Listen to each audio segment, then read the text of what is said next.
Hello welders. Today we're going to be talking about how to teach a linear weld using the ESAB Cobot.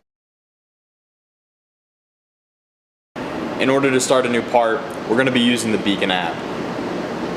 In the parts library, select the blue icon in the bottom right corner. Once in this menu, you can select a name for your part. You'll then click Next.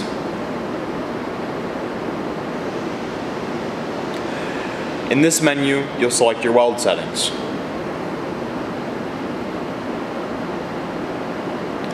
As you can see, the blue teach light on the smart puck has began flashing. We are now ready to teach. So now that I'm in the teach menu in the Beacon app, what I'm going to do is I'm going to take my smart puck, I'm going to press and hold the green free drive button, and then I'm going to move my torch to my weld start.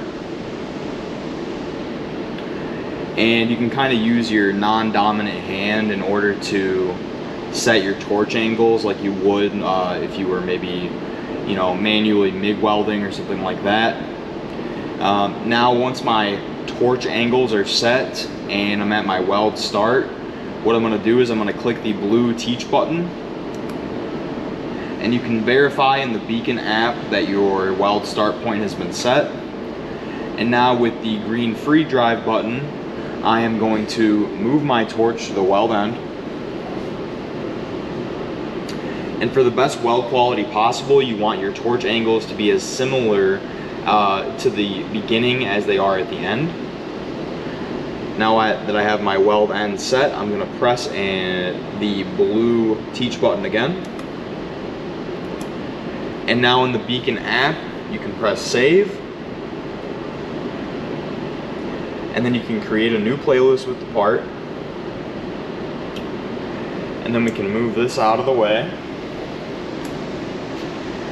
And then we can press play on our operator panel.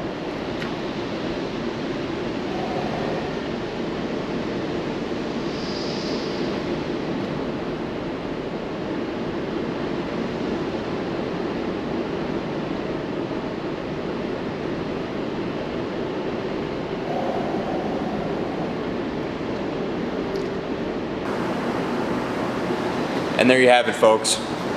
That is how you teach a linear weld using the ESAB Cobot. Remember, keep it simple. Cobot.